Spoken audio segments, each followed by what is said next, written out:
Hello there, friends. Mr. Strange here, and today we're going to be talking about Neil Armstrong. Whoa, that's a heavy-duty topic now, isn't it, dear friends? So, today, Neil Armstrong is going to be put under the microscope, isn't he there now, friends? I think so. Now, what he's talking about is the size of this here Earth on this here moon right up there. And what he's saying is that the Earth is small up there in the heavens there from the moon. So now, how can that be when the Earth is this big over here and the moon is this big over here, you see? Now, imagine if you were standing on the moon's surface. Can you just imagine how big this here Earth would be? It would be huge. That's right, huge. That's the word for today is huge. Oh, can you say huge there, Lucas? And that goes for Slack Ass and his pet Easter Bunny over here now, huh? Well, I don't think so. And I'm going to show you just how Neil Armstrong is lying to you all by his body language. Whoa, that's body language there. Now, can you say that word body language there, Slack Ass or Lucas or Matt Kent? Oh, I don't think you can now, can you?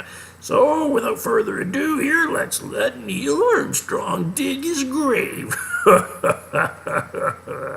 Okay, let's roll the first clip then, please. He said that from the moon, the Earth looks very small and remote. Now, the Earth is 4 times the diameter of the moon, and we're all used to seeing the moon in the sky and how big it is. So if you were to see something that big in the sky, would you call it small and remote? Here we have more sensory description, but we have not heard him tell us what he himself saw. The description is strong, but is not yet connected to the subject. This could come from him, or it could come from a book, or another's opinion. With such a stupendous history-making event, we expect to hear up-close personal language. Thus far we have not. No, and you're never gonna now, are you there? See, because this here guy is what you call lying. Whoa, he's lying again, I'm telling you, he's lying again and again and again, and he'll continue to lie, because if you were coming back from the moon and came back from a place like that, you would be so excited you'd be going berserk. Now, what's this here guy doing? He's lying again and again and again because he's caught right in his body language. Now, you see what he's doing over there? Huh? Oh, he's giving other people's opinions as if it's coming from somewhere else. Now, isn't he there, friends, huh? Now, you can't seem to understand that, can you? If you went on a big journey like that, would you be coming back and you would be telling kind of stuff like this in a third and second point of view? I don't think so, and neither does Mr. Strange. Now, if you think this is good, then just wait till you see what's coming up next. He's going to hang himself even further. So without further ado, let's roll the next clip, please. It seems that the color of the surface actually varies according to the angle from which you see it. Is this so? Does it do this? Yes, it certainly does. The wording is appropriate given the structure of the question. Does it do this? Answered by, it does. We do note the inclusion of certainly as an unnecessary emphasis. It's a characteristic that we observe first while traveling around the moon in orbit. You could see that at the terminator. Rather than saying we saw and the stronger I saw, he only tells us what they could see at this point. What causes this weak assertion? Why does this historical and spectacularly unique event not yet produce a personal response from the subject? And that's precisely it. We only get we saw, but you never get I saw. So you know what that means, don't you, eh? It's not a personal thing. So if it's not a personal thing, it kind of lays credence to the fact that he was not looking at the moon, or isn't even looking at the Earth, because he was looking at what you call a projector of the moon and a projector screen of the Earth that was right outside of the window on the soundstage inside of that fake capsule. That's precisely what he's talking about here. If you ever notice that his eyes are always going and shifting around down onto his left-hand side, and anybody that reads body language knows that he's fishing for information, he's thinking about it, and he's trying to contrive up and contract up another cotton-picking lie. Isn't that right there, friends? I think so. You ask any psychiatrist and any psychologist that does any of this body language stuff here, they'll tell you the same thing. Isn't that right there, friends? Okay, now it's time to get on to some other serious business here. Got to get rid of this Neil Armstrong and let him put him in the coffin for good. Isn't that right there, Luke S.? You stupid, crazy Nasalite there. And that goes for that crazy cotton-picking pet Easter bunny of slackasses, too. Okay, so now let's just roll another clip here and see that he's going to end up digging his grave even further. If you think 6 feet's good, well, he's going to be buried at least 10 feet by the time we're finished with him. Okay, there, let's roll the next clip there, please. It is claimed they are using a crescent-shaped insert in the circular window in order to mimic the Earth's terminator, the line between day and night, so that the Earth appears to be much further away than it actually was. The lights are turned out within the spacecraft, making the space within the spacecraft indistinguishable from the space outside the spacecraft surrounding the Earth. Sibrel believes Apollo 11 was in a low Earth orbit for the duration of the mission, and these shots were being made by the astronauts to possibly be used to convince the public that Apollo 11 was on its journey to the moon. The final shot shows Michael Collins with the Earth outside the window looking very large, indicating Apollo 11 probably was in a low Earth orbit at this time. Hello, Apollo 11. Houston, Goldstone says that the TV looks great. Over.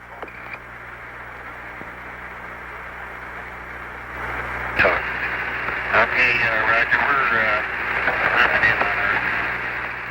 Roger, Neil, we just wanted a narrative such that we can, when we get the playback, we can sort of correlate what we're seeing. Thank you very much. Well, we shut out the sun coming in some of the other windows into the spacecraft, so it's looking through the number 1 window, and there isn't any reflected light. We only have one window that has a view of the Earth, and it's filled up with the TV camera. South America becomes invisible just off beyond the terminator or inside the shadow. We can see the oceans with a definite blue cast, see white bands of major cloud formations across the Earth. Roger, the ATC's working real well. The F-22 looks good, over.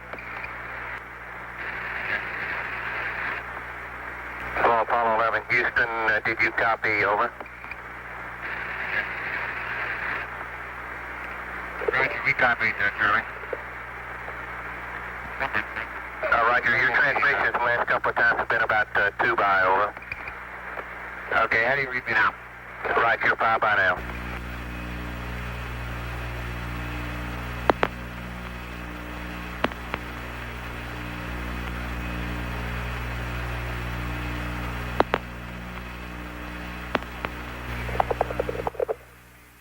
Coastline. Now we're coming in. Can't quite make out who that had. Now, if these dudes are halfway to the moon like they say they are, well, how come the Earth is staring right out the little window there, huh? And another thing, why don't these dudes just put the cotton-picking camera right up to the window and film right out of the window, huh? Well, how come they have to go through all these farcical things and all these lies that they're telling us, and then they go and they even have to load the work lights up there, huh? Well, did you just see that, huh? There's work lights right up there when they turn it on. And when they turn the lights on, guess what you see? You see blue. Whoa, you see the color blue. Now that certainly is blue to me, just like I said before. And I don't understand either why they would go and they would say, wait for it, slack ass. Talk. Why would that dude say talk and then tell Armstrong what to talk about, huh? Well, it doesn't make sense either there, eh? Probably some CIA agent there, huh? Oh, that's a terrible, terrible thing they're doing here, lying to us like that, huh? Now you put the camera to the window and you start filming. You don't put the camera right in the back of the spacecraft. Now, what kind of crazy lunatic puts a camera in the back of a spacecraft and then turns lights out and then starts taking pictures of the Earth? Well, because of course it's going to look round, because the window's round, huh? Whoa, that's terrible. And then going and putting a crescent insert right in here to make it look like the Terminator, that's even worse. Oh, and that's a terrible lie that they're telling us there. Oh, they certainly are. And then they turn around, and while they're in low Earth orbit, they say they're halfway to the moon. Oh, sure. Tell me another story there, Luke asked because you cotton picking Matt Kent. And oh, by the way there, Matt, I was wondering if them Greys got you yet. I hope they did. Oh, by the way, too, I hope you follow the path of the Titanic, and just don't forget, you just gotta close your eyes, because them icebergs are pareidolia, and you'll end up just closing your eyes, and if you don't pay any attention, well, you just go right through the iceberg, but in reality, you go right down to the bottom of the Atlantic Ocean, and, well, you take the whole rest of these lot with you. That's certainly right there now, isn't it there, Luke, huh? Oh, Matt Kent. So, without further ado here, I'd just like to show you another clip that's going to bury you crazy lot for good too now, isn't it there? Okay, well, let's go ahead and roll the next one. Then how is it possible that this is the window? It's shot to make it look like... Look, you can manufacture all you want with... This is a weak accusation, but we cannot conclude it is from the content. This is why making it personal through virtue signaling and condemning the subject loses the opportunity for information, including information gleaned specifically through the lens of statement analysis. This is straight. This isn't manufactured. Sure. You know that it isn't. To that of an interior of the astronauts at work. I believe this would prove it in a court of law that you did not go to the moon. It's dated on the 18th. It proves when you remove the crystal. Give me your business card. It's all in there. It's all in there. Not throw light onto the spacecraft's wall. Here they remove part of the crescent insert. This proves that it's the window. You can see them removing the crescent insert that you did to create the Terminator line in front of You're the so window. full of shit, I can't believe it. If you show this publicly, you're open for a lawsuit. Okay? Now, if you haven't all noticed how Buzz Aldrin's reacting to the question that Bart Sabrell's putting to him, he is sitting there and he's playing with all his little papers and he's acting all weirded out, and then he has to go and play with his books. Oh, it gets even better than that. And he says, "We're just passengers." Oh, we're just passengers. There you go, and ask the NASA administration because they know it all and they've got the facts. They got the figures. What a bunch of bullcrap that one is. Oh, well, a cop-out excuse if you ask me. So, that's just about it, isn't it there, eh? So Neil Armstrong goes and he condemns himself with every cotton-picking word that he's saying. His body language give it all away. And then Buzz Aldrin ends up giving old Bart Sabrell the boot right out the door just because he confronted him with the truth. And it was Aldrin who stuck that fake cotton-picking crescent insert in that cotton-picking window in the first place. Oh, terrible lies these lot are, haven't they? And you crazy NASA lot have the audacity to say we're crazy? Oh, my dear Lord here. Whoa, so not only that, you see these here fake clouds, huh? Whoa, look at them all there. They're just hugging the continents like this and like that.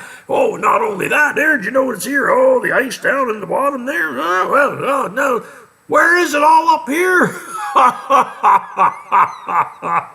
Oh, yeah, it's really good, eh? Oh, that lots of ice down here, no ice up at the other pole. Oh, Nick NASA made one. This dude made one big screw up, if you ask me. Oh, man, it just keeps getting better and better every time I do one of these videos. Oh, my dear God. Oh, you crazy NASA lights there. Oh, my dear God. I just don't know what to do with this no more. Ugh.